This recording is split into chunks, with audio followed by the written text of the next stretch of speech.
நமக்கு கிடைத்திருக்கிற விசில் சின்னம். நாம் எச்சரிக்கையாக இருக்க வேண்டும். தூங்கிக் கொண்ட இடத்திலே காதிலே சென்று விசிலை அடித்து விடாதீர்கள், மோட்டு போய்விடும். பஸ் ஸ்டாண்டிலே வயதிலே இருக்கின்ற தடுமாறி கொண்டிருக்கிற பெரியவர் இருக்கின்றத்திலே திடீரென்று விசில் அடித்தால் அவர் தடுமாறி போய்விடுவார். ஆகவே நம்முடைய விசிலை பொறுத்தவரை எச்சரிக்கையாக இருக்க வேண்டும். ஏனென்று சொன்னால் நாம் போடுகிற வாக்கிலே தான் நம்முடைய வெற்றி வரலாறு இருக்கிறது என்பதை மறக்காமல் நம் பணிகளை ஆற்றிடல் வேண்டும். இங்கே வந்திருக்கிற நீங்கள் அத்தனை பேரும் நான் காணுகிறேன், உணர்ச்சி வசமாக இங்கே இருக்கிறீர்கள். நாம் பயன்படுத்தும் பொழுது ரொம்ப பத்திரமாக இருக்க வேண்டும். அது மற்றவர்களை சங்கடப்படுத்தி விடக்கூடாது, அது வாக்குகளை பாதிக்கும் என்று சொன்னார்கள். அண்ணன் அவர்களுக்கும் இந்த நேரத்திலே நான் ஒன்று சொல்லிக்கொள்ள ஆசைப்படுகிறேன்.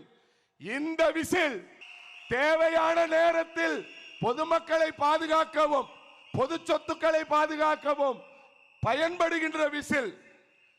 எங்கே கழக தலைவர் அவர்கள் அரங்கத்திற்குள் வந்த பொழுது தோழர்கள் அனைவரும் இந்த விசிலை ஒலிக்க செய்தார்கள். அந்த ஒளி அடங்குவதற்கு வெகு நேரம் பிடித்தது. ஆனால் தமிழ்தாய் வாழ்த்து என்று அறிவித்தவுடன் ஒட்டுமொத்த அரங்கமும் அந்த தமிழ்தாய் வாழ்த்தின் பொழுது அமைதியாக இருந்தது. இதிலிருந்து பக்குவப்படுத்தப்பட்ட கழக தலைவரால் பக்குவப்படுத்தப்பட்ட பெரும் ஆற்றல் மிக்க கூட்டம் இந்த அரங்கத்திலே இருக்கிறது என்பதை உங்களுக்கு சொல்லிக்கொள்ள நான் கடமைப்பட்டு இருக்கிறேன்.